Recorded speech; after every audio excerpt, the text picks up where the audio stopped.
Okay, what is up, you guys? This is DMB Universe coming at you with my brand new PC that I made. Alright, before I get started with this episode of, the story breakdown, let me let you guys know that this thing did its best not to like me. Like, everything to do its best not to like me. Once I got through making all the components with Josh, it immediately did not want to work and constantly shut itself off and not work because of something revolving around a lot of things that I don't understand still as a person who just now started in the computer master race here.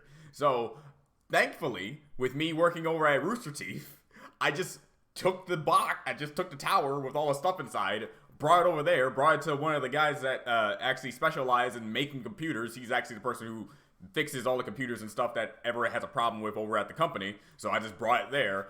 After like an hour and a half of him just futzing around with it, he just fixed it. He just kind of bypassed some systems and just reset a few things that I messed up on when trying to fix it myself, and just boom, like that, everything fixed. Brought it home, no problems, everything's working fine, fast. I even tested it out on a very powerful game to make sure, just to see how good PCs actually are, and I was thoroughly surprised. When I played the game on my laptop, lag after like the first few minutes. But nope, this is what happens when you actually play a game on a computer that has very powerful hardware. It's not lagging. In fact, it looks 158 times better. So I'm happy to finally be quote unquote in the future. So, any case, let's get this particular episode started. And this is actually one of the first times I started a video, and the video just started to record me. While on my laptop, it took like 10 seconds to maybe 15 seconds of just sitting there waiting for that button to turn into stop recording, showing that it's recording me. So if you notice sometimes where I'm just sitting there for no reason, it's because it apparently started without showing me that it started. Yay! I love having better stuff thanks to the fact that I have a job that helps me buy this better stuff. Alright, let's get started with the start of Sketchbook 3. I'm only going to do 10 pages, because I think I'm going to have a lot to talk about here. Because Sketchbook 3 is interesting. At first, I didn't like it. It was actually my least favorite sketchbook, period, out of all the sketchbooks I've done. But after some time and rereading it, it's actually become probably my third or second favorite sketchbook that I think I ever made. Primarily because I'm introducing things naturally, and I never really noticed how naturally I was introducing things on an actual level, instead of, just hammering you with information that you would need to probably remember for the future. And this is something that is very passive. You can either remember it or not remember it. And if it comes up again, it's very easy to remember whatever it is that you're supposed to remember when it showcased here. Now, first things first, when it comes to this page and how I'm probably gonna switch things around. I said before in one of the older episodes that you can start Sketchbook 3 without really reading the prologue, because that's really like mostly like background stuff, and most of the stuff explained in the prologue will not be like, if you have mysteries and understanding like why is there a blade, why is it unmovable until this particular point, why is this, why is that, it's because most of that information is not going to be revealed until way down the line. So saving the prologue for later is kind of like a thing that I was thinking about doing later down the line, and probably taking a few pages from the end of the prologue and putting in the beginning of Sketchbook 3, because Sketchbook 3 literally opens up with the continuing conversation of what you see at the end of the prologue, the Sketchbook 2. So yeah, in the end, starting it off right here with Judo and his team, I will say, in the past, I wasn't able to read this properly thanks to my laptop having piss poor quality, but now I'm able to basically read what's on screen here, making things way easier for me. So you have Nina and Vec, which are two characters that has evolved over the course of me making this story. Nina and Vec used to be sidekicks of old Judo. Judo used to have like a team of 3. You had a guy who goes crazy. He kind of like Jugo from Naruto. Think of him as a kind looking dude, but he goes crazy if something triggers him in a particular type of way. And then you have Nina and Vec, who you have the hard ass. I think I named him Minto or something, like Mentos. I was doing like a thing where they're all based around candy or some stuff like that. Especially candy I didn't really like. I was a really stupid kid in the past. I think it's because I think that was a Dragon Ball talking. I liked it. The one thing I did like about Dragon Ball and how Toriyama does this thing is that when he makes a race of people or something along those lines, he keeps to a naming convention that's actually pretty smart. It's an easier way to remember characters because it's like instead of naming them something completely out of the blue, just name them something that many people know. Just make it a little bit different. And it's like, oh, broccoli, Broly, Goku, yeah, but Kakarot, carrot, that sort of stuff. So I like that. So you have Nina and Beck, and you have the both sides of the spectrum of letting you know Judo's abilities, letting you know Judo's abilities before he's able to show it to you on screen. From this point, you're supposed to suspect that Judo is Judas, just probably with a white memory, and this is like him in this world, and he doesn't know what's going on, and maybe things will be revealed more and more. So with that in mentality in people's heads, because I apparently got that from the initial thing in the comment section of my DeviantArt, so that's how this is supposed to go down. Nina is supposed to explain how Judo is very good at what he does. He's a really good shot. He's very agile. He's one of the top people in our division. However, Vec points out that just because he can shoot some targets and do some things in training doesn't mean he can actually execute it out in practice over out in the actual field, because he's attempted killing demons before but failed miserably. You don't know why he failed miserably until it gets revealed later down in various sketchbooks. So it's supposed to put in put in your heads, oh, is it because since he used to be Judas that he just can't hurt his own kind? Is it something revolving around fear of demons in general? It's like building up that suspense of what exactly Judo is compared to what he used to be as Judas.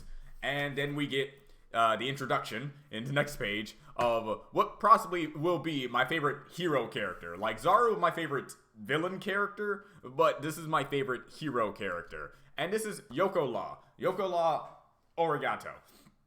Yoko Law. Alright, fun fact about Yoko Law. Yoko Law, or Yoko for short, is not quote-unquote my character. Yoko Law is a character that was made by my sister's husband. My third sister's husband, because I have a lot of sisters. My third sister's husband. He really loves anime, like a lot. Loves anime, and I talked to him about how I do my story, and just like, hey, if you have anything you want to give me, or you want to be part of the story in some way, tell me. He made this character, and it's Yoko, big buff dude, nice chiseled chin and shit like that. Even with the same kind of 8 with the other circle on it, little tattoo thing on his cheek. All in all, this is his character. And he even told me a little bit about his abilities. And I came up with an ability that he apparently had for his ability. He had for ability for his character. So it's like we were on a kind of same wavelength. And we'll get to what that ability is later. But in the end, Yoko is a character that I'm happy that I was able to incorporate into the story, because frankly enough, the arc that I give this dude is one of my favorites that I ever had to think of when it comes to his character. Too bad I won't get to it until I actually get off my ass and buy a scanner so I can continue moving on with the story. But in the end, Yoko Law is basically the hardened soldier character who has a heart of gold.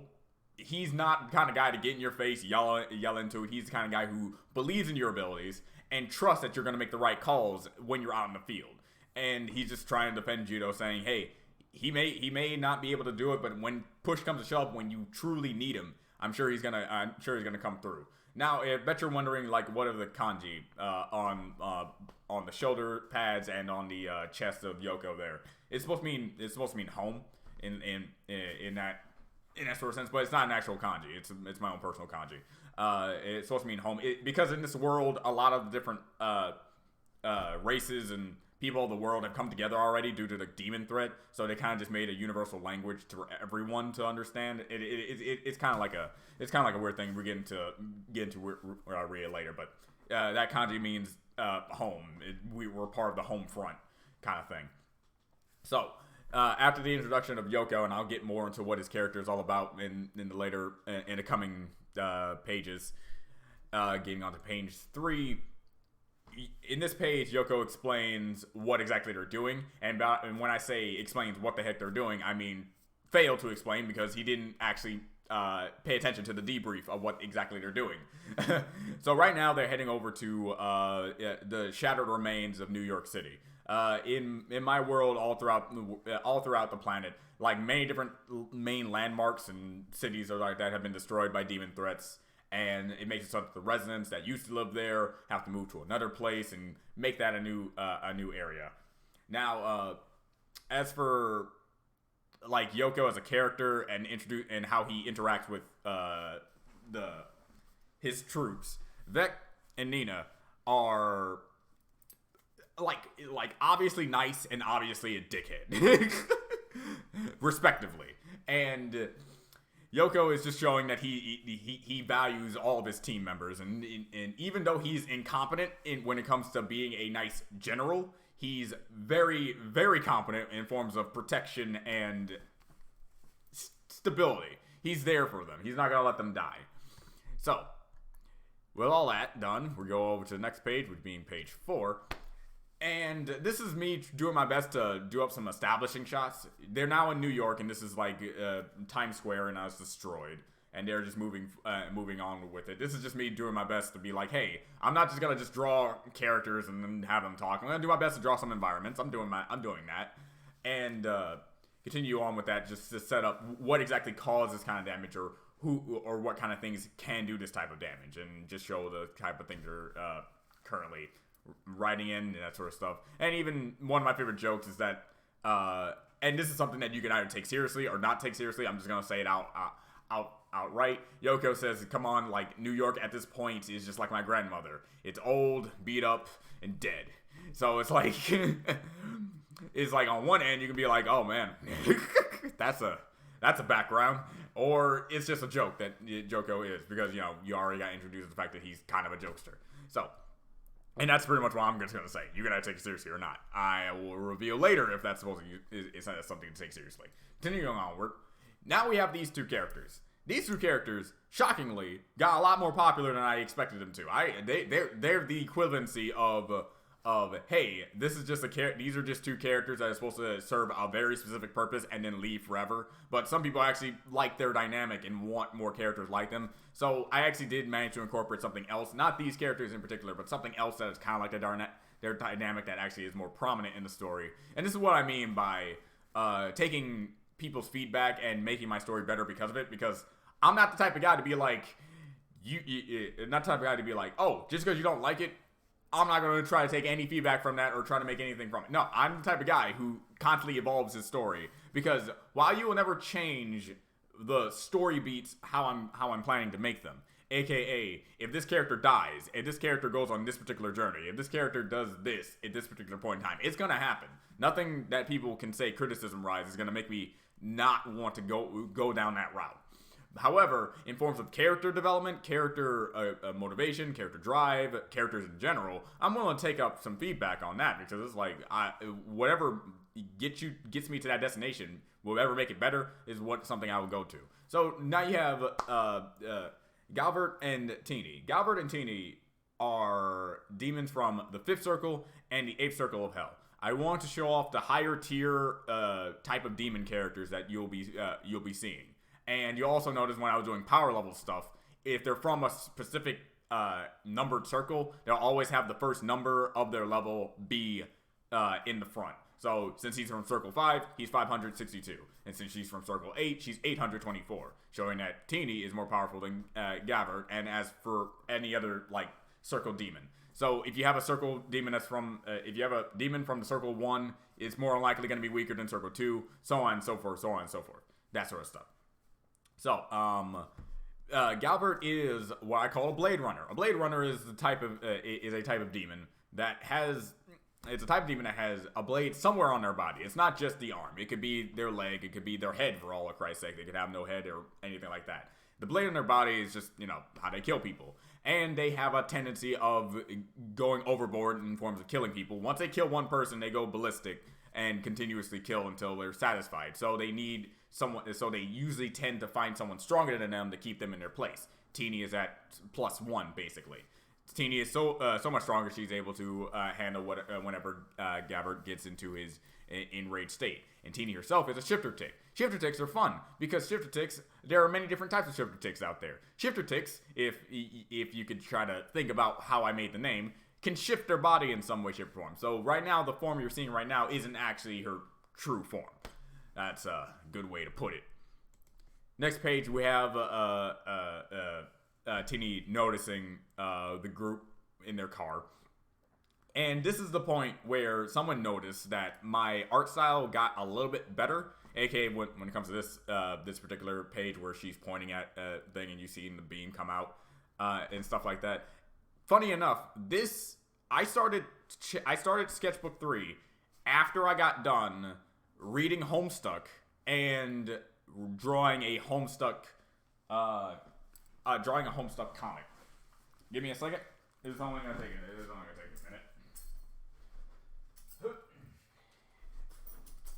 The Homestuck comic that I got done was 7 sketchbooks long. And I think this took me around maybe a few months.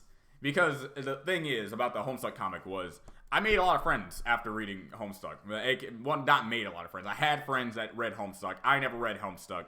And I was like, okay, I'm going to give it a shot. 1 week later, I got through, 5 days later of the weekdays of school, I always went back home and read all of Homestuck. And this is back when Homestuck was just now getting back from hiatus to finally do all the final fight stuff in Collide and stuff like that. And I got through with all of that, loved it, and so I want to take a break from my original story from those two, from the prologue. I said since I got the prologue done, might as well just start on something else. And once I did that, that's basically a few months of extra development of my art style thanks to this comic.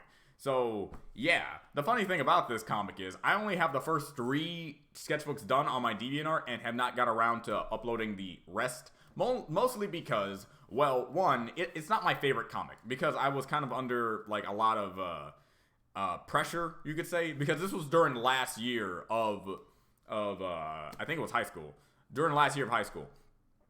And since it was during last year of high school, I just wanted to get it done because this was about me and my friends. Every single, like, Homestuck kid that I put in there, and there's, like, 8 to 9, is one of my friends. And I just wanted to put their character in this story, and so they can read it, enjoy it. And they did. They read it and enjoyed it, and really, really found, like, a lot of happiness, I gotta say. And I'm really happy I was able to get it done in time, because usually I don't get shit done. This is the only comic I've ever gotten done. Think about that. So, with that being stated, I do hope to one day upload the rest of these pages. But this is just me explaining that once I got to Sketchbook 3, a lot of changes went down and how I wanted to make certain characters, other type of characters, because Homestuck had really inspired me at that point. And my art style got a little bit better thanks to it. So, yeah, this was relevant. Trust me. Just trust me. It was relevant for me to say all that. Not just to show off that I have a bunch of shit done. So, in the previous page, Teeny said that she wanted to show Gabbard something interesting. And she's pointing out that it's the humans that were interesting and that they're here. Gabbard's like, what the hell are humans doing here? I mean, there's nothing here to even see. And Teeny's like, maybe they're here to get us. I mean, we are here and destroying shit for no reason other than because we can. And it's like, okay, I'm just going to destroy them because that's fun. And this is one of the many instances of the narrator explaining what the demon is and how this demon operates. So Teeny is a shifter tick, a particularly special type of demon.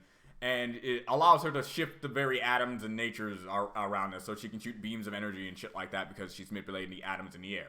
So, that sort of stuff. Continuing onward, we get them to get her destroying the cargo hold, and nothing happens. She doesn't know where all the blood is since she destroyed an entire car of people. Where's the blood? And Gabbard's like, well, maybe you just, I don't know, atomized them. Maybe you put a little bit too much effort into that blast, which is one thing that I'm happy to point out because, like, Teeny's very strong. Teeny, all right.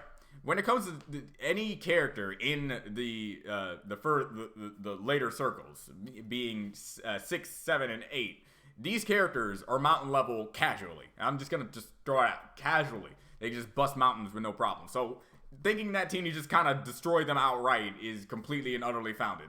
So she's upset because she probably put in a little bit too much effort into that blast and was like, and now she's bored.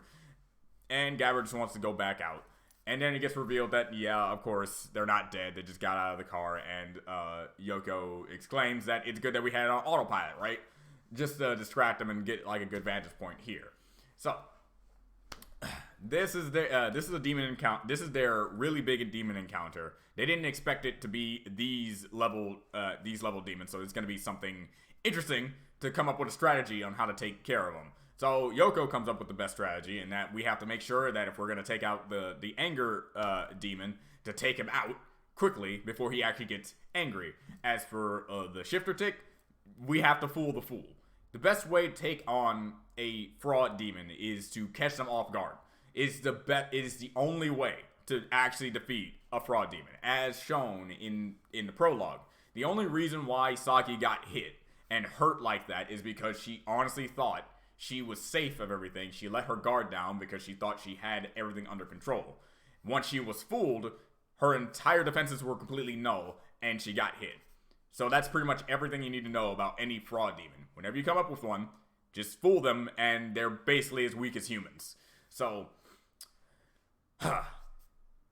Yoko exclaims to Judo that we have to do this we have to do this properly, and Judo is a little hesitant. He's not entirely sure if he's ready for this sort of thing because he is not strong. He's a good shot, but he's not strong. There's a difference.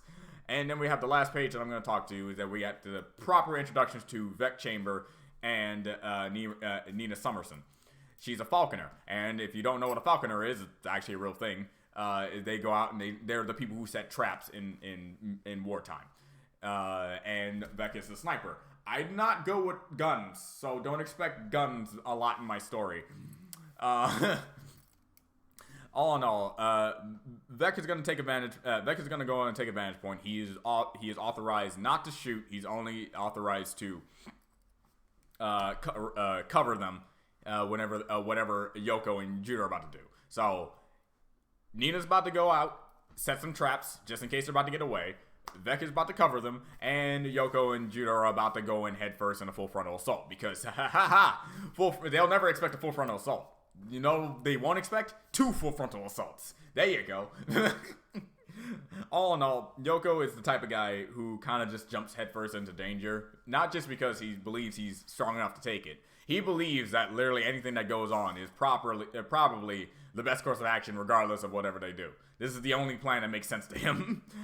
And that's pretty much all I'm going to talk about when it comes to the beginning of chapter of Sketchbook 3. Remember this.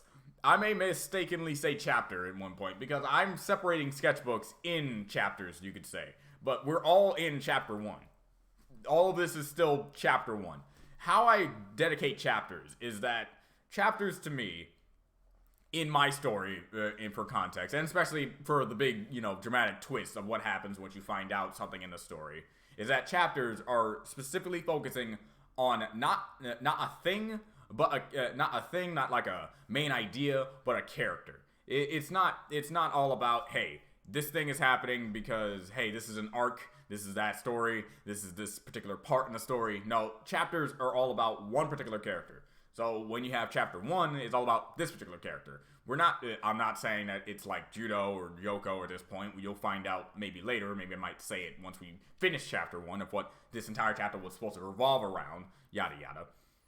But once you get to chapter 2, chapter 3, chapter 4, you're only going to specifically focus on one character's entire, arc, you could say. And once that arc is complete, whether they live or die, I will let you know about how that works. So, with all that being stated, this is the beginning of Sketchbook 3. See, there I go again. And I'm going to do a lot more pages because we're going to get through the entire encounter and get into what the DEO is supposed to be about and stuff like that. So, hope you're still enjoying these, and I'm happy to announce that thanks to me now having my new personal computer, I no longer have to worry about my stupid mic not working, because the previous 2 times it was taking the mic on my on my laptop. And that was very annoying because when I turned off my laptop stuff, it apparently turned the stuff on again. I don't know what the fuck went on. Maybe the settings didn't change when I cut off OBS at the time. But now, since I already know with this computer, there's only one mic to ever use, and that being the Snowball, is almost impossible for me to accidentally use another audio input device. So, yay! I don't have to worry about not being HD audio. But all in all, I'm happy I'm finally able to continue doing this, and I'm planning on making a video addressing my arrangements of how I'm probably going to do reactions again. Maybe. Probably. Again, it's very hard for me to want to do that still. But I'm also trying to get some components still. There's still a few things I need. I'm trying to do a dual monitor setup because I also got myself a drawing tablet, which I believe I also showcased in the community post. So, yeah. The things in my back only takes one HDMI and some other ports that I don't understand. So I just went on Amazon, bought like a HDMI to the different port thing. So once I get that and set all this up properly, then I'll see if I can get all that done. So this is the OMB Universe. I'll see you next time. Bye.